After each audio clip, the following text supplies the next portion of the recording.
खुलुमबाय नोंथांमोनखौ बयखौ बरायबाय। दिनै 15 आगस्ट 2023 बारायजे मंगलबार दिनै उदांस्रि सान। फैदो दिननि खौरांफोरखौ बेखेवनोसै। आलफा उदां उदखारि आफादजों लोब्बा थानाय सानै केडारफोरखौ एरेस्ट खालामदों। आसामनि शिबसागर जिल्लानि सिङाव थानाय डिम'निफ्राय रैखाथि बिफाना गोख्रों सिग्रोमनानै आलफा उदां उदखारि आफादनि सानै केडारखौ एरेस्ट खालामदों। हमजानाय केडारफोरनि मुङा जाबाय दिव्याज्योति सेटिया आरो राजु आहमेद। आसामनि हजाइ डिस्ट्रिक्टनि सिङाव थानाय लंका ओनसोलाव मोनसे सुबुंनि हानजाया सासे सुबुंखौ मोसौ सिखावनानै सन्देह खालामनानै इनाय बुथारदों। बुथारजानाय मोसौ सिखावनानै सन्देह खालामजानाय सुबुंनि मुङा जाबाय हिफजुर रहमान। उनाव पुलिसआ गासिबो जाथायखौ खौरां मोननानै जाथायनि सायाव नायबिजिरनानै जाथायाव लोब्बा थानाय गासै 6 दायनिगिरिफोरखौ एरेस्ट खालामनाय जादों। हमजानायफोरनि मुङा जाबाय सन्जय दास, निखिल दास, तुलेन्द्र दास, उत्तम चक्रवर्ती, जयन्त चक्रवर्ती आरो सिन्धु मजुमदार। मोनसे सोमोनांथाव आरो गुमुर गैयै खौरां। काछार डिस्ट्रिक्टनि सिङाव थानाय दलयाव माद्रासानि गंसे हस्टेलनि रुम सिङाव सासे 12 बोसोर बैसोनि हौवासा गथ'खौ बुथारनानै दोननाय थासारियाव बोखांनो हादों। बुथारजानाय फरायसानि मुङा जाबाय राबिजुल हुसेन आरो बे जाथाया दारुस्सालाम हाफिजिया माद्रासनि हस्टेल सिङाव जादोंमोन आरो थैनाय गथ'नि खर'खौ दानस'ना दोननाय थासारियाव बोखांनो हादों। दा बे जाथायनि सायाव काछार पुलिसा एबा आसाम पुलिसा गावसोरनि खामानिखौ मावगासिनो दङ। गिथाव बाथाव सारअन्थाइ गावदों। बे गिथाव बाथाव सारअन्थाइ गावनायजों गोबां सुबुङा थैहां जादों। उरिष्या रायजोनि केन्द्रापारा जिल्लानि सिङाव थानाय गरतपुर ओनसोलाव सारअन्थाइ गावनायजों 16 फरायसाफोरा गोब्राब जोखोम जानांदों। जेब्ला फरायसा गथ'फोरा थाखो खथा सिङाव दंगासिनो दंमोन अब्लानो बे जाथाया जादोंमोन। 16 फरायसाफोरनि गेजेराव 4 फरायसाया हिनजावसाफोर। उनाव बिसोर गासिखौबो फाहामसालियाव लांनानै फाहामथायनाय जादों। आसाम पुलिसजों गावथारजानाय फलान नबेस्वर बसुमतारीखौ नंखाय इनकाउन्टारसो बा फेक इनकाउन्टारसो खालामदों होननानै चिरां जिल्ला एबसुआ बुंदों। गावथारजानाय नबेस्वर बसुमतारीनि न'खरनो थार बिजिरनायखौ नांगौनि थाखाय दाबि खालामदों। थांनाय 12 आगस्टआवनो नबेस्वर बसुमतारीजों लोगोसे सानै सुबुंखौ मानास हाग्रामायाव गान्दा गावथारदों होननानै मिथिनानै चिरां हाग्रा बिफाना हमना लाबोदोंमोन। नांथाव जाथाय थांनाय मोनायाव अर्थात दिनै 14 तारिख आगस्टनि मोनानि अनुमानि 2-3 बाजिसोआव जोङो खबर मोननाय बायदिब्ला चिरां आरो भुटान साहाजै जि बर्डार टाक्लाय रिभार होननाय दैसा बे ओनसोलाव सासे 42 बोसोर बैसोनि जि नबेस्वर बसुमतारी होननाय सुबुंखौ एनकाउन्टाराव थैनाय बा गावथार जानाय होननानै जोङो खौरांखौ फुङाव मोननाय जादों। आरो खौरांखौ मोननाय लोगो लोगो चिरां जिल्ला एबसुनिफ्राय नायबिजिरनाय जादों। बेनि तथ्य पातिखौ जों मोजाङै बिजिरनानै लानाय जादों। बेवहाय जों स्पष्ट बाथ्राखौ बुजिनो मोनदों आरो गामिनि रायजो राजाफोरनि जि मोनसे बिथांमोननि जि जोंनिसिम फोरमायनाय नबेस्वर बसुमतारी बिथांनि सायाव बाथ्राखौबो जोङो रोखायै मिथिनो हादों आरो गासै जाथायखौ जोङो बिजिरनानै नायनाय जादों। दा जोङो मिथिनो मोनदों थांनाय 11 तारिखखालि बे नबेस्वर बसुमतारी आरो बिथांजों लोगोसे सानैसो मानसिफोरखौ जोंनि फरेस्ट डिपार्टमेन्टनि जि मावथिफोर बिथांमोना माखासे इलिगेल जि मोनसे खामानिजों इनभल्भमेन्ट दं बा बिथांमोना सुरां माखासे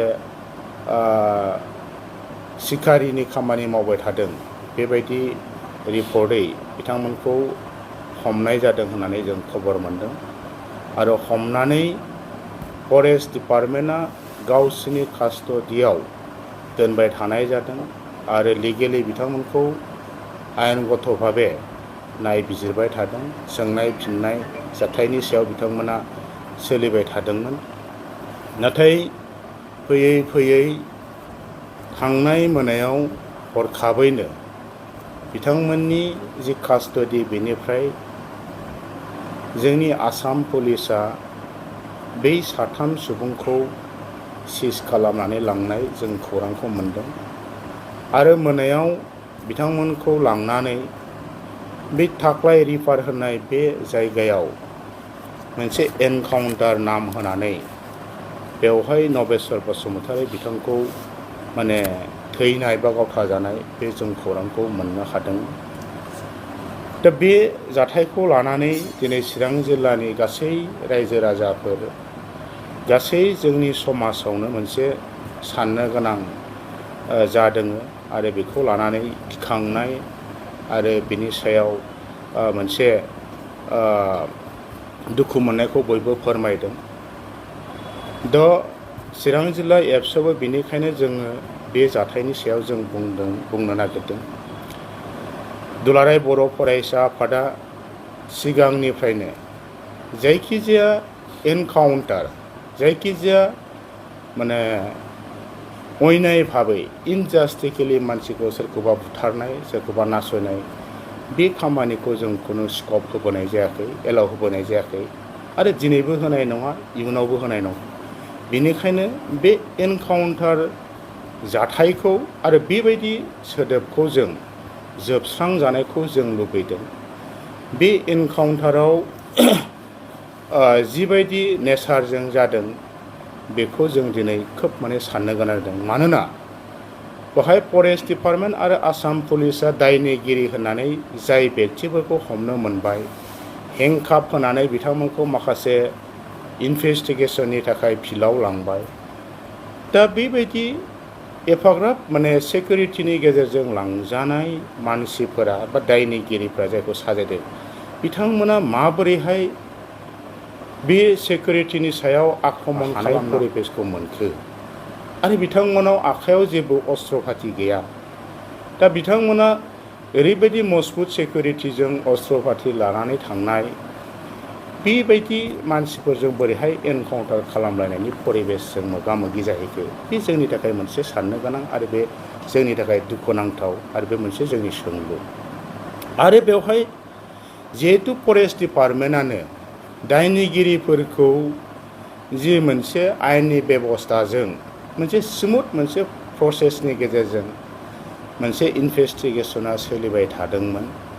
दा बेवहाय खुनु खोथा गैया, बाथ्रा गैया, बिथांमोननिफ्राय सिज खालामनानै लांनानै बेबायदि जाथाय खालामनायाव जों जोबोद बे जाथायखौ दुखु मोननाय फैदों आरो बेनि थाखाय जोङो एनकाउन्टार जाथायखौ जायफोरनाखि लोब्बा दं, जाय लिड खालामदों, बेनि थाखाय जों बिथांमोनखौ दुलाराय बर' फरायसाफोरनिफ्राय जों निन्दा होदों, गरिहना होदों बे आरो बिनि सायाव मोनसे प्रपार इनभेस्टिगेसन जानांगौ जों बेखौ खावलायगोन, जों बेखौ डिमान्ड खालामगोन।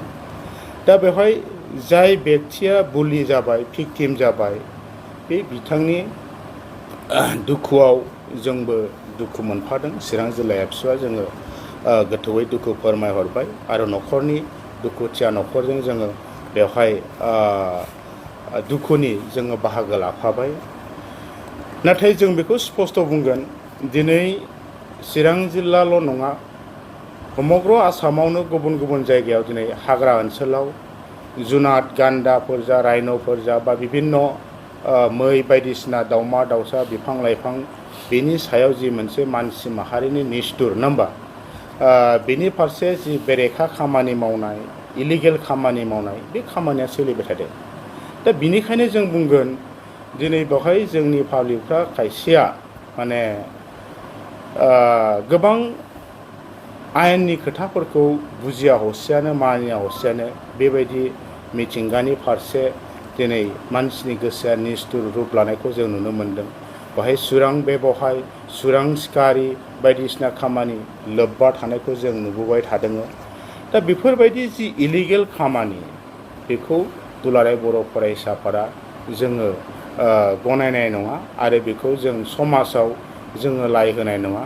बिनिखायनो जायफोर बिथांमोना बेबायदि माने इलिगेल खामानिजों दंफां खावनाय जुनार गावथारनाय माबा मैहुर खालामनाय बायदिसिना बेबायदि खामानिजों बे आयेननि जिनाखि एक्टिभिटियाव इनभल्भ दं बिथांमोनखौ आयेननि प्रक्रियाजों गोख्रोङै साजा होनांगौ जोंनि डिपार्टमेन्टआ जोंनि पुलिस प्रशासना जों बेखौ लुबैयो जों खावलायदों नाथाय बेखौ दमायनायनि आरो साजा होनायनि लामाया बे नङा दे सोरबा दायनिगिरिखौ मोनबानो बेखौ सुद एन्ड साइड खालामबानो बा एनकाउन्टार खालामबानो जे बेबायदि समस्याया समाधान जागोन बा जेंनाया जोबगोन बे नङा दा बेनि थाखायनो जों बुङो जे एनकाउन्टार खालामनाया खुनु सुबुं समाजनि थाखाय आरो आयेनगत भाबे बियो गनायजाथाव नङा बेनिखायनो बे एनकाउन्टार खालामनायनि सोलायै आयेननि बेबस्थाजों बिथांमोना जिबायदि पानिशमेन्ट मोननांगौ